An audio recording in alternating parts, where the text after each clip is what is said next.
বৰপেটাৰ গামাৰীগুৰিত বিজেপি মিত্ৰজোঁটৰ প্ৰাৰ্থী ফণীভূষণ চৌধুৰীৰ নিৰ্বাচনী প্ৰচাৰত অংশ লৈ চিপিআইএমৰ প্ৰাৰ্থী মনোৰঞ্জন তালুকদাৰক তীব্ৰ সমালোচনা কৰে ফণীভূষণ চৌধুৰীয়ে।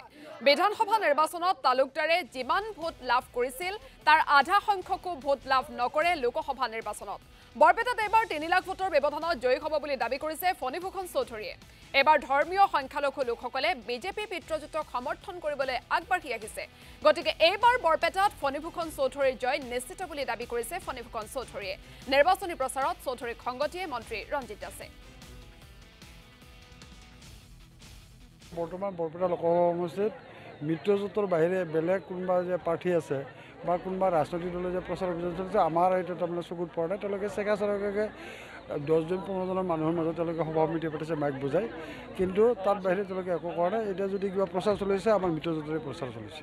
চিপিএমৰ প্ৰাৰ্থীগৰাকী উঠি পৰি লাগিছে। দুৰ্বল মানুহেতো কি কয় সকলো মানুহৰ ওপৰত তাৰমানে যেনে বক্তব্য ৰাখে, কিন্তু ঘটনা বিভিন্ন আখ্যা দিব পাৰে, কিন্তু ঘটনা যিয়ে নিদিয়ক, কিন্তু ঘটনালৈকে তেওঁ যেতিয়া 4 জুন আহিব, 4 জুন তাৰিখে তেওঁ বুজি পাব আচলতে তেওঁ সেই চিপিএম প্ৰাৰ্থীগৰাকীৰ তেওঁৰ পিছত কেইজন মানুহ আছে।